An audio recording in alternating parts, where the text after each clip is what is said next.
Hello student, how are you. लपिस class 21 में आपका स्वागत है। मैं उसी के मेंबर एक नए टॉपिक के साथ, बहुत ही इंपॉर्टेंट टॉपिक होने वाला है आपका। देखिए आज का टॉपिक है हमारे पास कि प्रिज्म के पदार्थ के लिए अपवर्तनांक का सूत्र अल्पतम विचलन कोण डेल्टा एम एवं प्रिज्म कोण ए के पदों में निम्नित कीजिए। यानी कि हम प्रिज्म के पदार्थ के लिए जो है अपवर्तनांक का फार्मूला यहाँ पर निकालना है, ठीक है नहीं। और कौन सी कंडीशन है, विचलन कोण डेल्टा एम और प्रिज्म कोण ए के पदों में निगमित कीजिए। बहुत इंपॉर्टेंट क्वेश्चन है, बोर्ड में ज्यादातर रिपीट टू रिपीट क्वेश्चन आ रहा है आपका प्रिज्म के लिए। और प्रिज्म का जो है प्रिज्म के पदार्थ का अपवर्तनांक यानी कि रिफ्लेक्टिव इंडेक्स के लिए हमें क्वेश्चन यहाँ पर करना है आपका ये। तो देखिए हमने यहाँ पर पहली हेडिंग यहाँ पर डाली है, प्रिज्म के पदार्थ के लिए अपवर्तनांक। इसकी हमारी क्या है, प्रिज्म के पदार्थ के लिए अपवर्तनांक हम निकालेंगे। सबसे पहले देखिए हमारे पास क्या है, हम पहले एक प्रिज्म बनाएंगे। ए बी सी एक प्रिज्म है हमारे पास जो है कांच का है, मान लीजिए माना एबीसी एक कांच का प्रिज्म है। अब इसमें क्या करेंगे हम, सबसे पहले हम कंडीशन हमारे पास ये है, इस प्रिज्म के जो पृष्ठ हमारा पहला है वो ए बी है, तो इस पर एक प्रकाश किरण है, कोई किसी रंग की एक प्रकाश किरण हम लेंगे यहाँ पर, किसी भी रंग की एक प्रकाश किरण पी क्यू है ना, पृष्ठ के यानी प्रिज्म के प्रथम पृष्ठ जो हमारा ए बी है इस पर आपतित होती है, इस पर गिरती है। अब इस पर गिरने से क्या होता है कि अब ये तो इसका जो आपतन कोण है यहाँ पर वो आई है यहाँ पर, यानी आई कोण पर गिर रही है यहाँ पर, और जिसका ये आपतन कोण है ये अपवर्तन कोण इसका आर है। यानी कि जब यहाँ से किरण चलेगी तो अंदर प्रवेश करेगी आपकी, ये यहाँ अपवर्तित होगी, यहाँ पर चली जा रही है यहाँ पर है। लेकिन बाद में ये कंडीशन ये चलेगी यहाँ पर जब हमारे पृष्ठ ए बी पर जो है कोण क्या है हमारे पास आई है, और अपवर्तन कोण क्या है आपका आर है।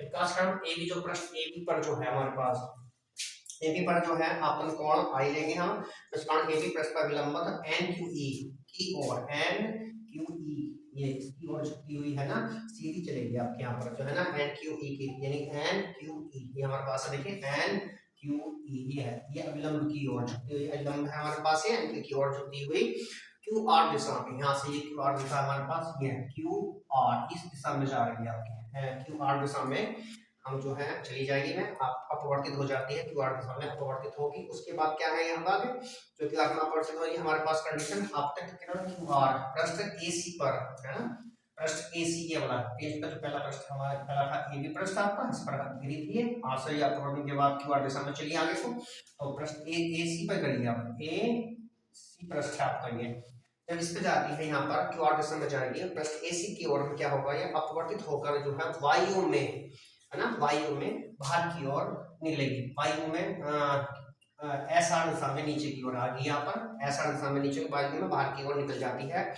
अविलंब एम आर की ओर, अविलंब एम देखिए अविलंब हमारे पास एम आर ई से दूर हटती हुई है ना, इससे दूर हटेगी और ये जो है एसी पृष्ठ पर बाहर की ओर ये निकल जाएगी आपकी, आर एस दिशा में बाहर की ओर वायु में निकल जाती है। इस प्रकार पृष्ठ पर आपतन कोण जो है वो मेरे पास आर डैश है, जबकि आर डैश है, जबकि निर्गमन कोण मेरे पास आई डैश है।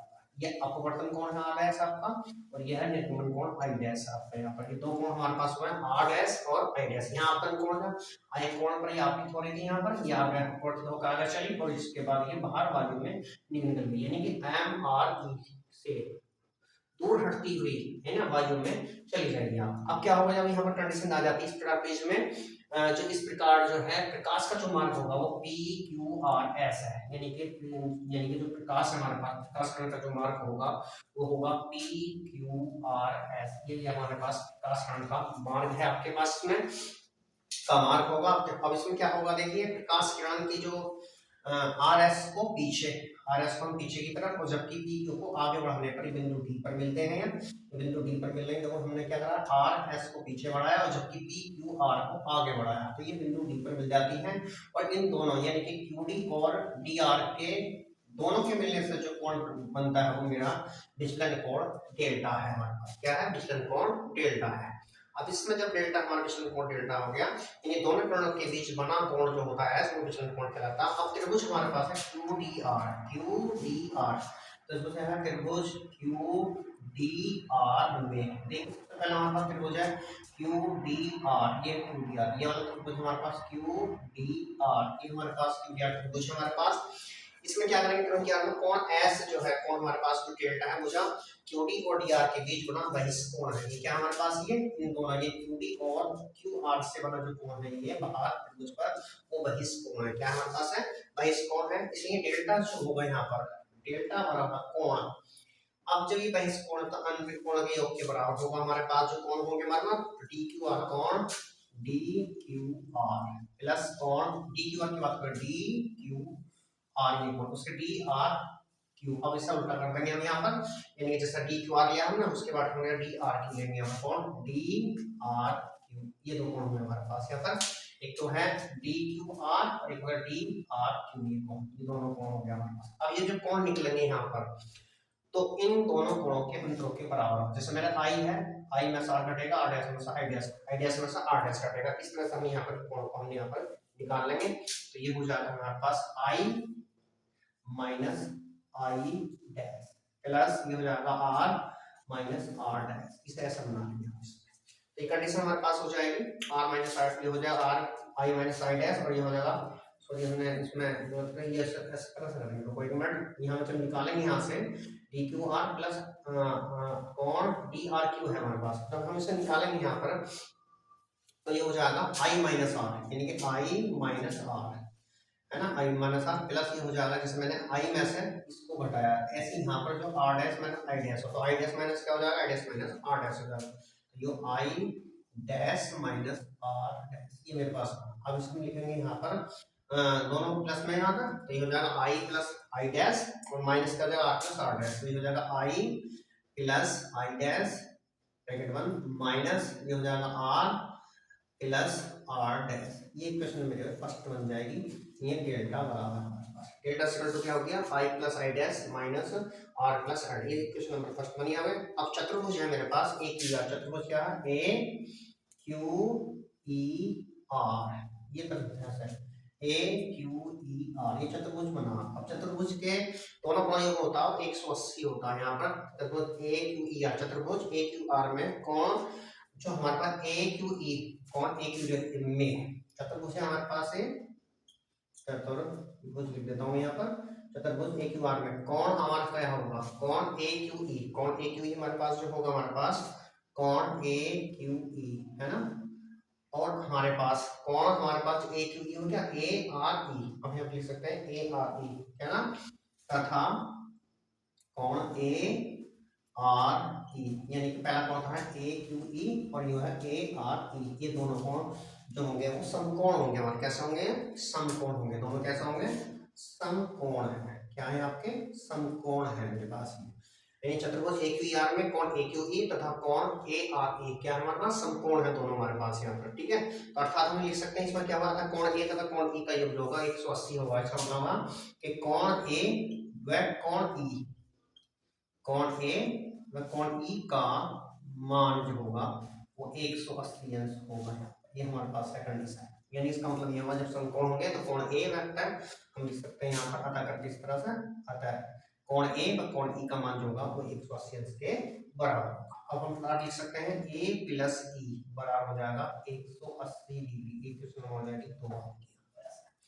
उसके बाद ऐसे ही त्रिभुज क्यू, यहाँ त्रिभुज क्यू आर ई, त्रिभुज क्यू आर ई लेंगे हम यहाँ पर। त्रिभुज क्यू ई आर करो, त्रिभुज क्यू ई आर, त्रिभुज हमारे पास क्या है क्यू ई आर है हमारे पास में। जो हमारे पास में कहाँ है हमारा क्यू ई आर, ये है हमारा क्यू ई आर, ये त्रिभुज है हमारे पास यहाँ पर है। तो इस त्रिभुज में जो है आर प्लस आर डैश जो होगा में हो गया R plus R dash plus E बराबर हो जाएगा 180 डिग्री के बराबर। क्या हुआ हमारे पास R plus R dash plus E इसका 180 अंश होगा। इक्वेशन नंबर हो जाएगी आपकी 3। लिखेंगे यहाँ पर देखिए समीकरण हमारे पास है 2 व 3 से। हम समीकरण 2 व 3 से लेंगे, दोनों का मान इसका 180 अंश है इसका भी 180 अंश है, दोनों को बराबर रख देंगे यहाँ पर। तो ये हो जाएगा हमारे पास क्या लिखेंगे यहाँ पर कंडीशन हो जाएगी R plus R dash plus E बराबर हो जाएगा ए प्लस ई। मेरे पास इस से ये ऑलरेडी कैंसिल हो जाएगा, आर प्लस आर डैश बराबर हो जाएगा ए। ठीक है नहीं, अब ये हमारे पास आर प्लस आर डैश आए तो लिखेंगे यहाँ पर आर प्लस आर डैश का मान समीकरण 1 में रखने पर, समीकरण 1 में रखने पर, समीकरण 1 में रख देंगे जो हमारे पास ये वाली है। तो ये हो जाएगा डेल्टा बराबर हो जाएगा आई प्लस आई डैश यानी माइनस ये हो जाएगा ए। ये बन गया हमारे पास। किस नंबर हो गया आपके 4 के पास। तब नहीं आ गया, तब मेरे पास क्या आ गया, I plus I dash minus ए बराबर क्या हो जाएगा, ये मेरे पास क्वेश्चन नंबर 4 बनी यहाँ पर। अब आर डैश का मान समीकरण में रख देंगे। इसी तरह यदि प्लीज मेरे पास, यदि प्लीज अल्पतम विचलन की स्थिति में है, क्या है, यदि प्लीज क्या है, अल्पतम विचलन की, यदि यहाँ पर यदि प्लीज अल्पतम विचलन की स्थिति में है, मान लिया अल्पतम विचलन की स्थिति में है, मैंने ये मान लिया है, तब मेरे पास क्या हो जाएगा, तब मेरे पास हो जाएगा आई डैश बराबर आई के, आर डैश बराबर हो जाएगा आर के, एंड डेल्टा बराबर क्या हो जाएगा, डेल्टा एन के बराबर हो जाएगा। तब मेरे पास देखिए, तब मेरे पास समीकरण है ना, समीकरण हमारे पास हो जाएगी। देखिए यहाँ पर एक तो समीकरण ये हमने 4 डाली है, इसको लिख रहे हैं समीकरण नंबर डाल देंगे यहाँ पर 4 है ना, ऐसा समीकरण नंबर डाल दो 5 आ गया यहाँ पर ऐसा, ठीक है ना। तो लिखेंगे समीकरण 4 व 5 से दोनों देखिए। अब इसमें क्या है, आर हमारे पास आर डैश बराबर आर है, तो समीकरण में 4 से मिल जाएगा आर प्लस आर बराबर हो जाएगा ये आपके पास है, तो जगह 2r बराबर क्या हो जाएगा, 2r, आर जुड़ जाएगा आपका, आर बराबर हो जाएगा 2r बराबर हो गया। इस प्रकार से जब हम यहाँ पे निकालेंगे इसे, तो मेरे पास हो जाएगा r बराबर a बटे 2, ये मेरे पास आ गया r का। इसी प्रकार देखिए दूसरी बार कंडीशन है, ये हो जाएगा डेल्टा m बराबर हो जाएगा i प्लस आई माइनस ए, तो ये हो जाएगा डेल्टा m बराबर हो जाएगा 2i माइनस ए। तो इक्वेशन एक हमारे पास ये बन जाती है, फिक्स हम लिख सकते हैं यहाँ पर, बट हम लिख सकते हैं, बट हमारे पास हो जाएगा आपका 2i बराबर क्या हो जाएगा, डेल्टा m प्लस ए हो जाएगा आपका ऐसा। तो यहाँ से i बराबर क्या हो जाएगा, डेल्टा m प्लस ए बटे 2, तो ये आपतन कोण आ गया, ये अपवर्तन कोण का मान आ गया ऊपर, ये अपवर्तन कोण का मान है, कि i बराबर है अपवर्तन कोण की वैल्यू आ गया। अब यहाँ जब हम i का r का मान निकालेंगे तो हम एक काम करेंगे, स्नेल का नियम यूज करेंगे, देख लेंगे यहाँ पर स्नेल के नियम से, स्नेल के नियम से, स्नेल का नियम होता है n बराबर sin i upon sin r, ये होता है आपके पास, ठीक है। i का r का मान रख लेंगे यहाँ पर, i व r के मान रखने पर, i का r के मान रख देंगे आप यहाँ पर, तो ये हो जाएगा n बराबर sin क्या हो जाएगा, डेल्टा m प्लस ए हो जाएगा बटे 2, और पूरे के बटे यहाँ हो जाएगा साइन ए बटे 2। ये मुझे निकालना था, इसमें फार्मूला बहुत इंपॉर्टेंट था आपके, ये इस तरह से हमारे पास ये फार्मूला यहाँ पर निकल जाता है। ये हमारे पास कंडीशन आएगी इसकी है, अगर मान लीजिए कंडीशन हो रहा है इसमें, यदि प्रिज्म पतला है हमारे पास, लिखेंगे यहाँ पर दूसरी कंडीशन है, यदि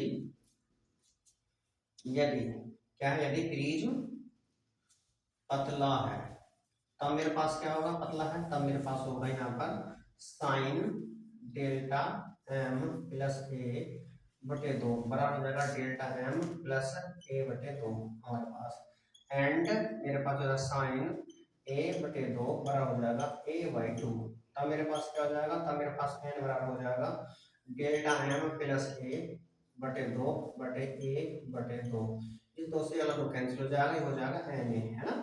तो ये डेल्टा m प्लस ए बराबर हो जाएगा एन ए, इस ए को इधर ले जाऊंगा, डेल्टा m बराबर हो जाएगा एन ए माइनस ए, यहाँ पर डेल्टा m बराबर हो जाएगा n माइनस 1 इंटू ए, क्योंकि हमने ए कॉमन ले लिया सूत्र के बाहर आ गया। तो अगर प्लीज हमारा पतला है तो फार्मूला मेरा बनता है ये वाला आपका, डेल्टा m बराबर हो जाएगा n माइनस 1 इंटू ए। तो इस तरह से मेरा क्वेश्चन पूरा हो जाता है। देखिए मैंने बहुत इंपॉर्टेंट क्वेश्चन है, बहुत ही बढ़िया क्वेश्चन है, बोर्ड में ज्यादातर मालूम किया जाता है, इस क्वेश्चन को ज्यादा से ज्यादा आप इसकी तैयारी करें और कॉपी को बहुत बढ़िया करके लेंगे, बढ़िया करके लिखोगे, अच्छे अंक प्राप्त होंगे, अच्छे अंक की आशा होती है, ठीक है। ये यहाँ पर वीडियो में पूरी होती है, देखिए आपसे गुजारिश है हमारे चैनल को सब्सक्राइब करें, लाइक करें, शेयर करें, धन्यवाद।